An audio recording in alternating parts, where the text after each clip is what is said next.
Okay. Thank you guys for coming. I'm going to have you guys start. If you want to scan this QR code, it's some of the resources I have that I'm going to talk about during this presentation.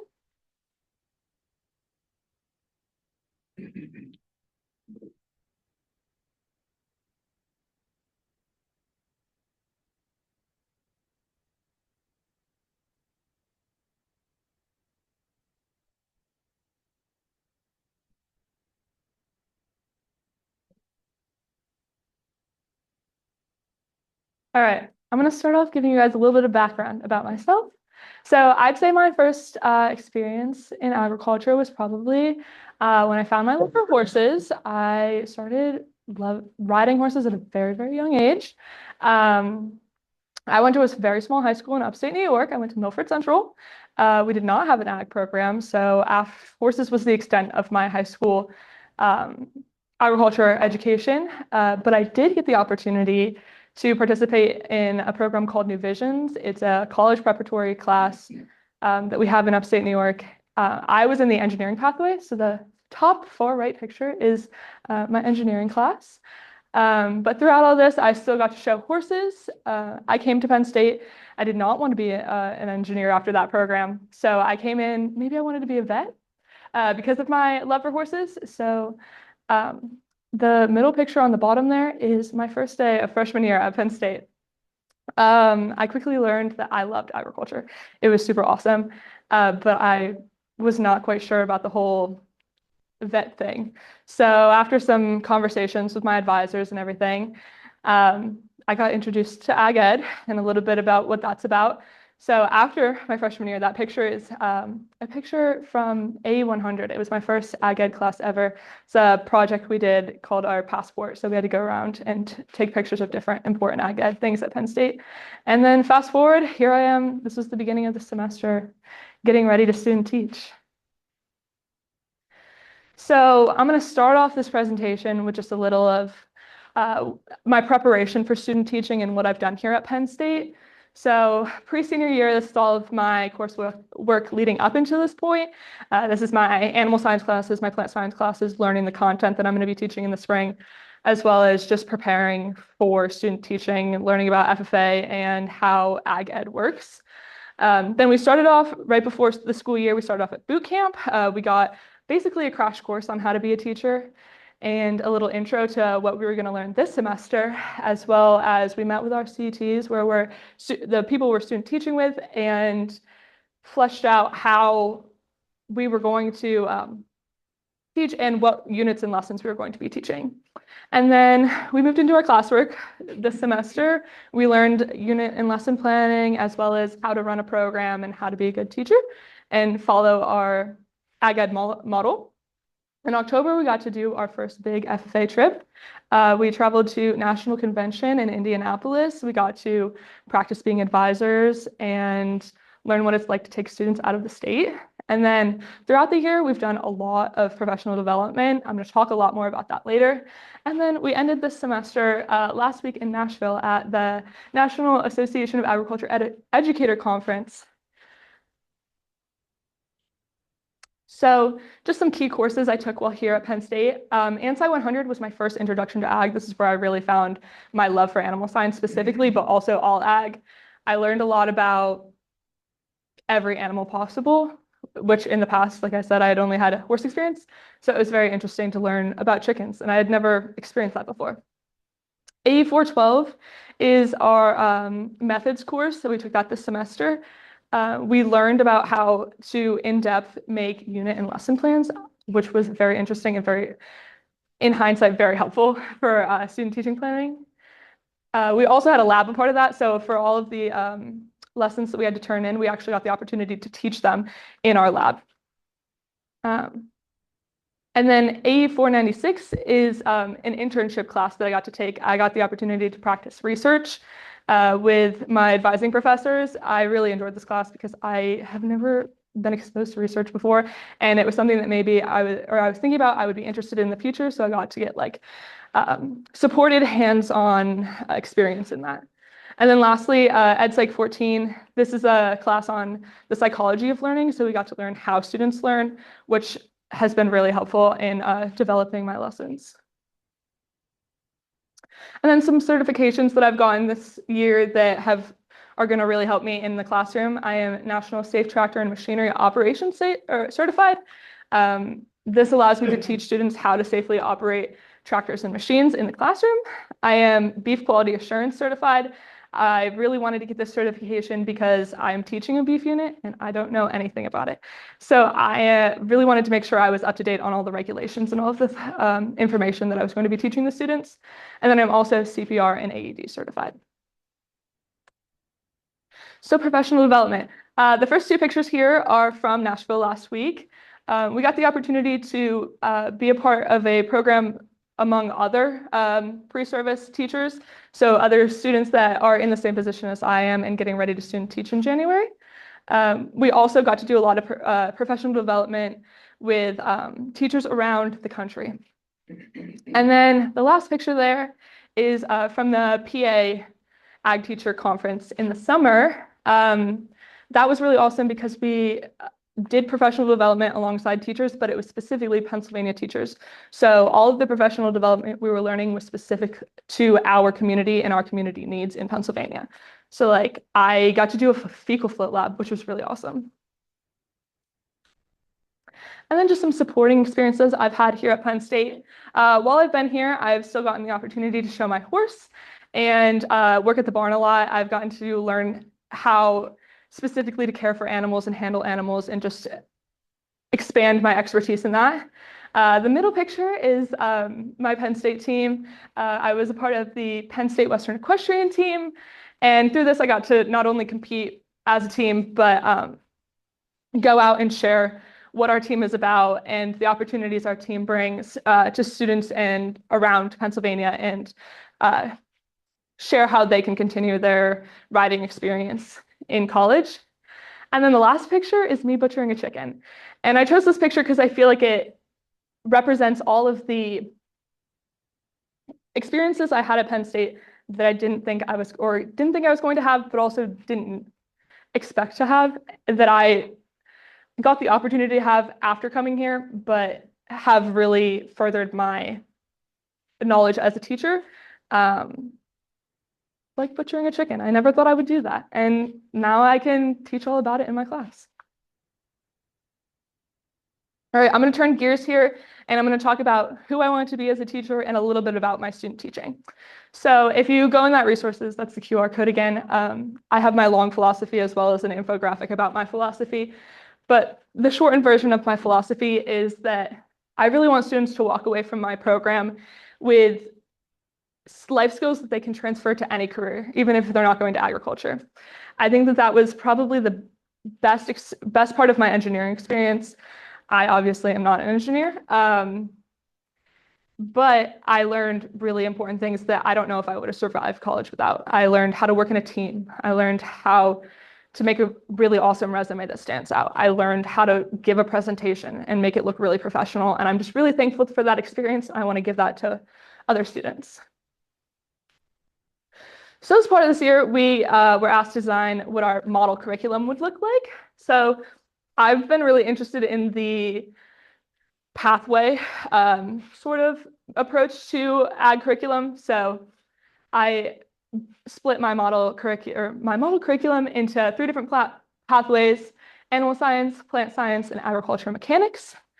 All 3 pathways start with an intro to ag course, which is the full year.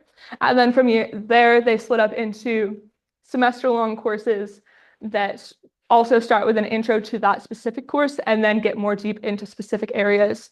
And then they all end with an exploratory project where students have the opportunity to dive into something that they're really passionate about. Students can complete a pathway fully and become concentrated in it, or they can jump between pathways and get a broad knowledge of the subject of agriculture. And then my cooperating center. So like Dr. Curry said, I'm student teaching at Kennerdale High School with Hannah Harris. This is in the very southeastern part of the state, almost in Maryland, and we have about 200 students in the program. Some program strengths. They have some really awesome facilities that I'm so excited to leverage. We have a production-sized greenhouse, as well as a 6-stall barn with a small animal lab. We have a very involved FFA chapter. They attend the majority of events, both state and nationally. And then they are strong in plant and animal science.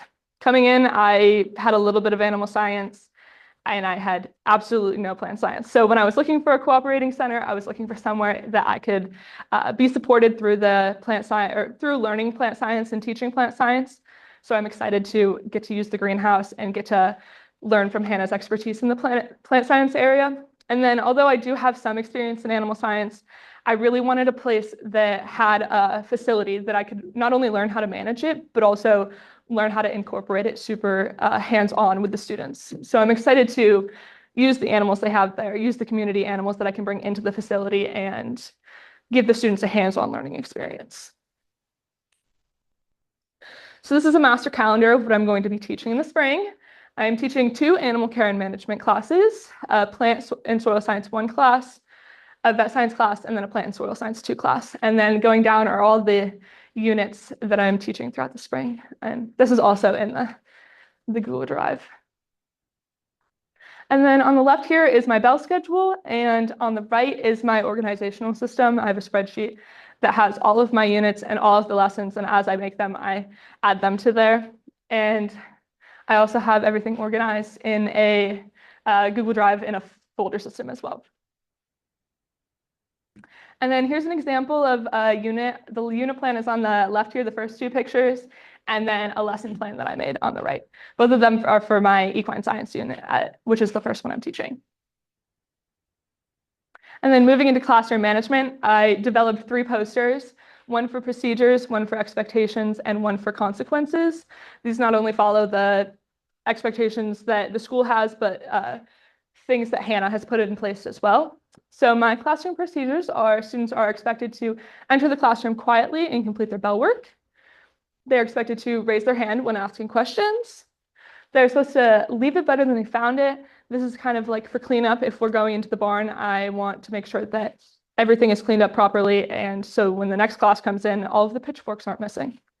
And then turn in assignments to the appropriate bins. My classroom expectations are to be prepared with all of the materials, to be respectful to others, to be an active participant, to be a good listener, and to be ready to learn. I really wanted to put emphasis on all of this because I think that this will set them up, both them and me up for the best day possible.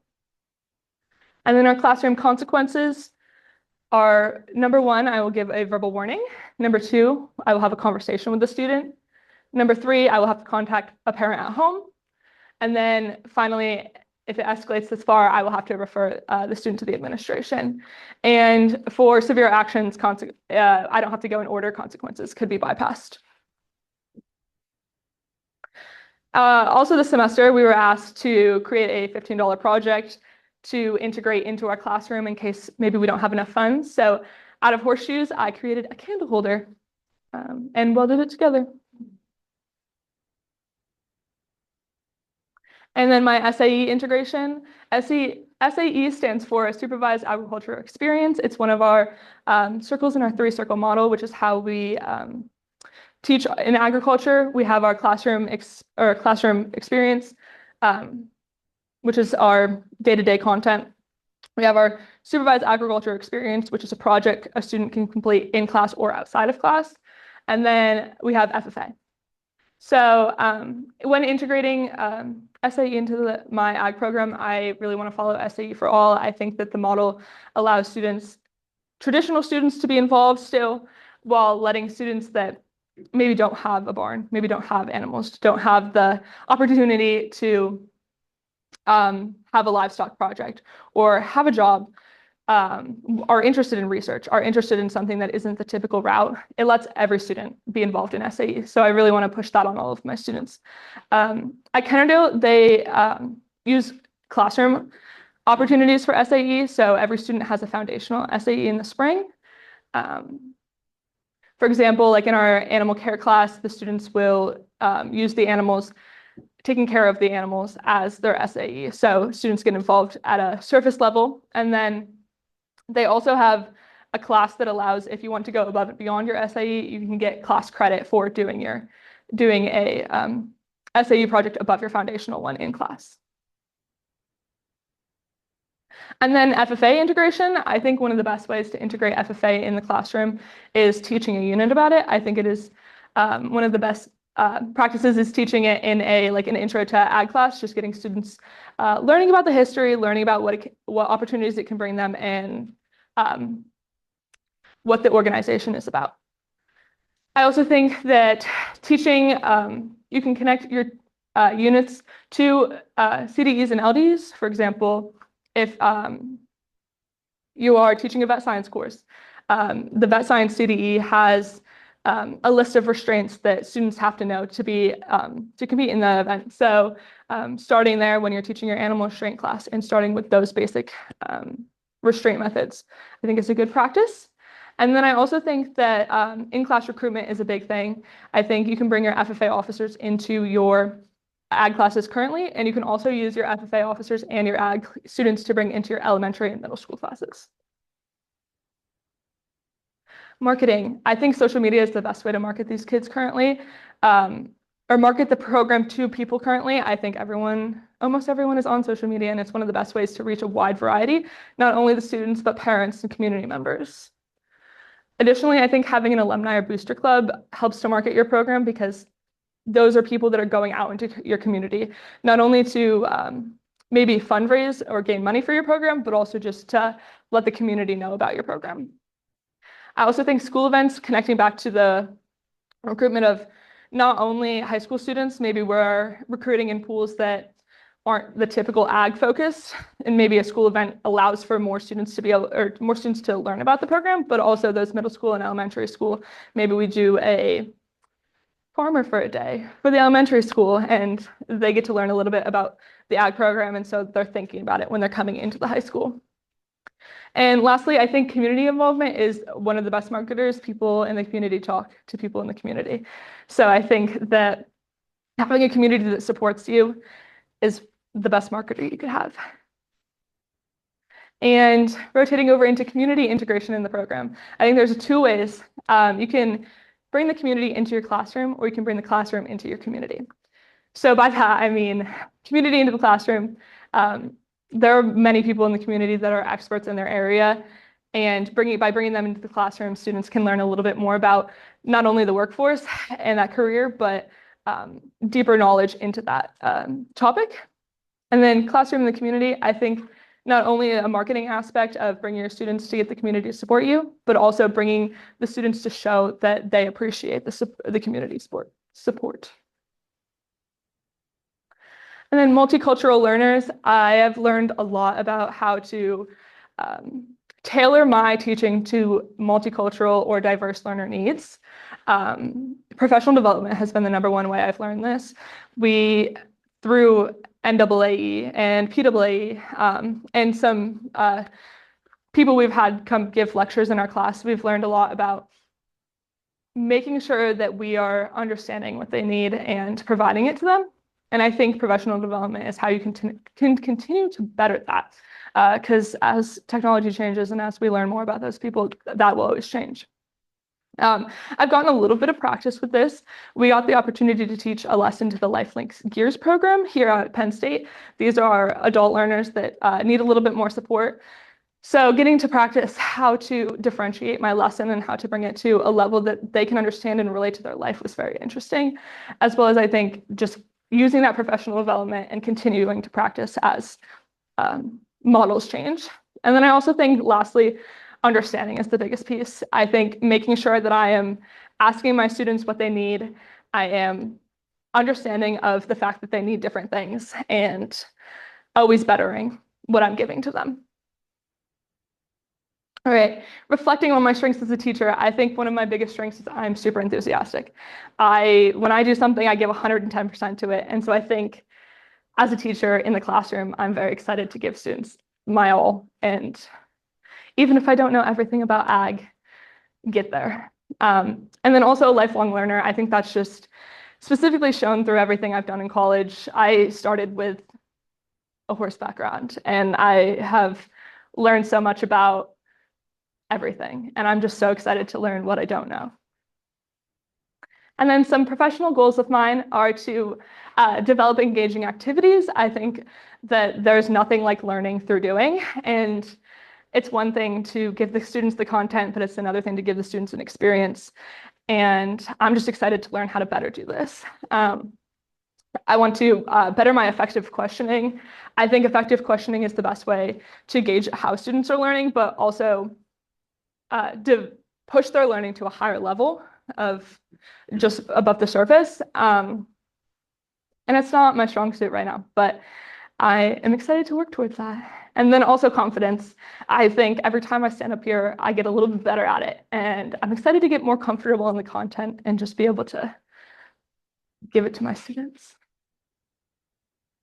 Anyone have any questions?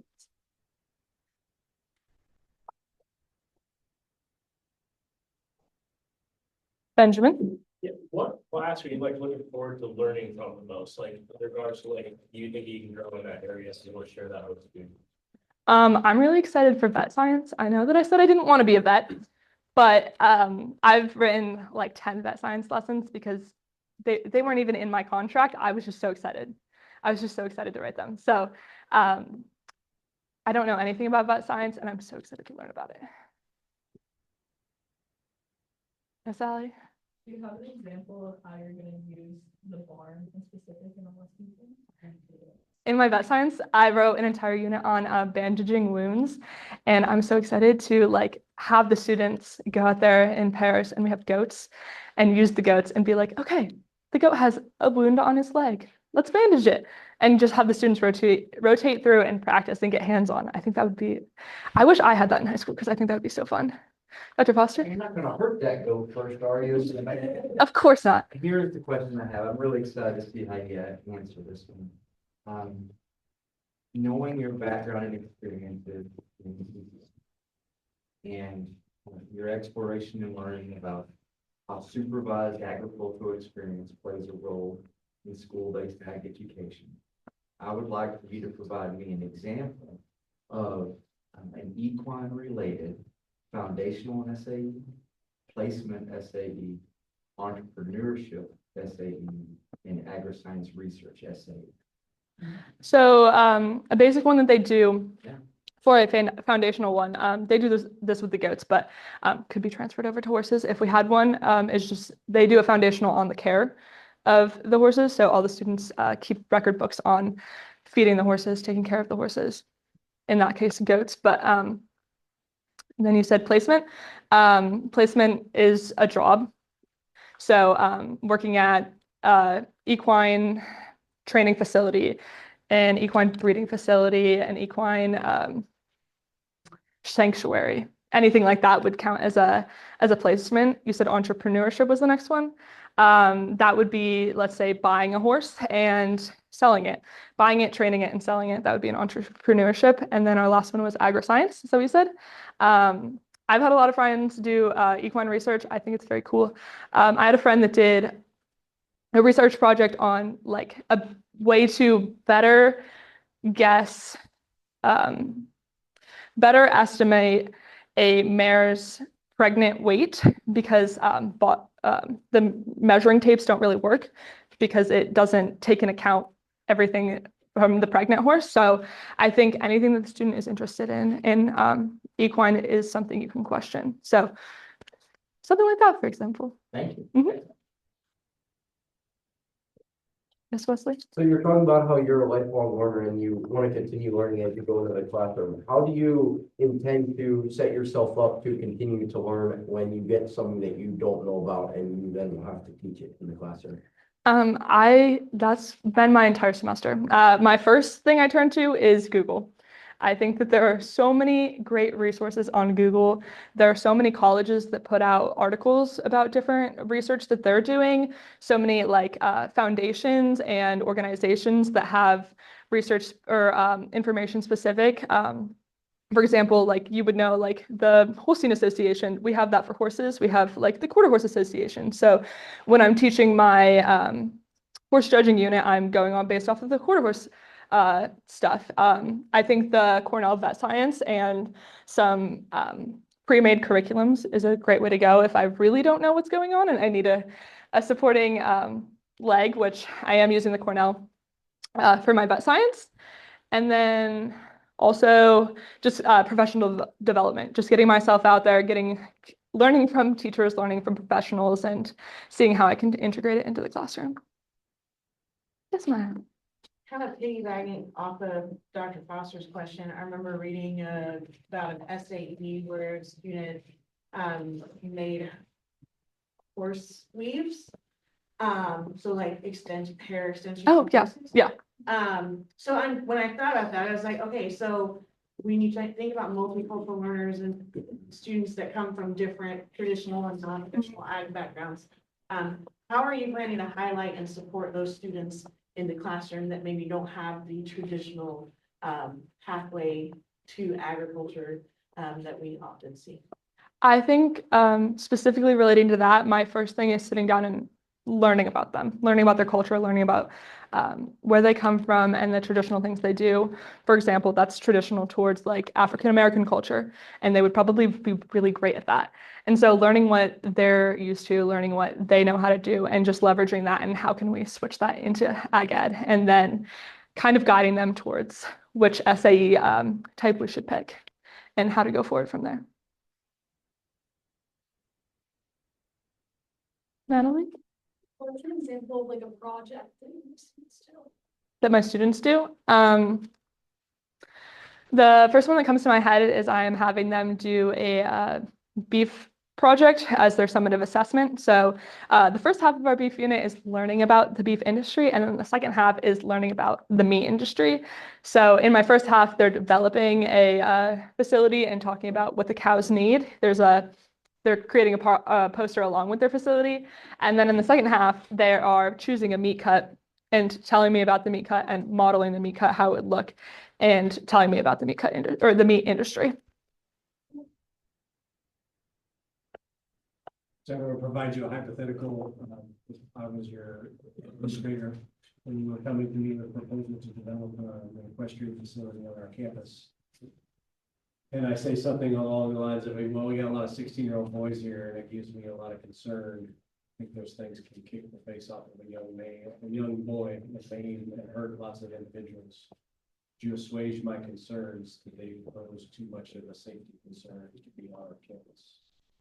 I think anywhere that there's a safety concern, there's a learning aspect. So I think that my number one plan of action there would be learning and teaching the students how to handle that properly. I think that you could say the same thing for an ag mechanic shop. You could say that 16-year-old boys around welders is dangerous. And I would say then that's why we teach OSHA certifications. And I think that a curriculum or a unit or anything could be developed specifically towards handling horses properly. And I think that there's no safety concern if you teach them how to properly do it.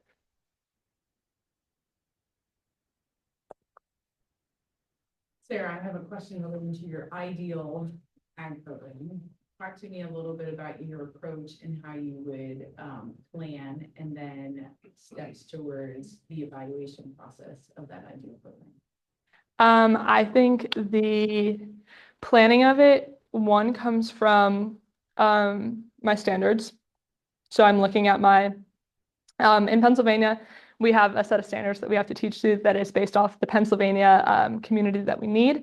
We have a zip code that's specific to our community needs as well. So I am teaching towards my standards, but to back up, to get to my zip code, I am talking to my community, seeing what my community needs are and what is super involved in my community, moving on to my standards. And then from there, I am going back into my community and saying, this is what I have to teach towards. This is what we've decided is the broad goal of my community, but like, what is now the specific goals of my community? What industries do we have here? And how can I support teaching my learners towards being in your workforce?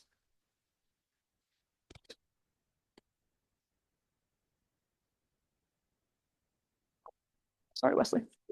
You're talking about Pennsylvania, but I know you're not from Pennsylvania. So when you're talking about your ideal program, do you see yourself staying in Pennsylvania or going somewhere else, or what does that look like? These people are going to laugh because I spent all last week going, it is so cold in New York.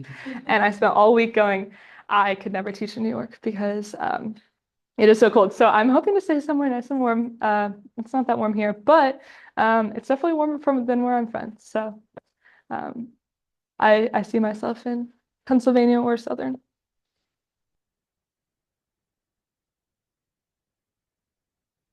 Questions for Sarah?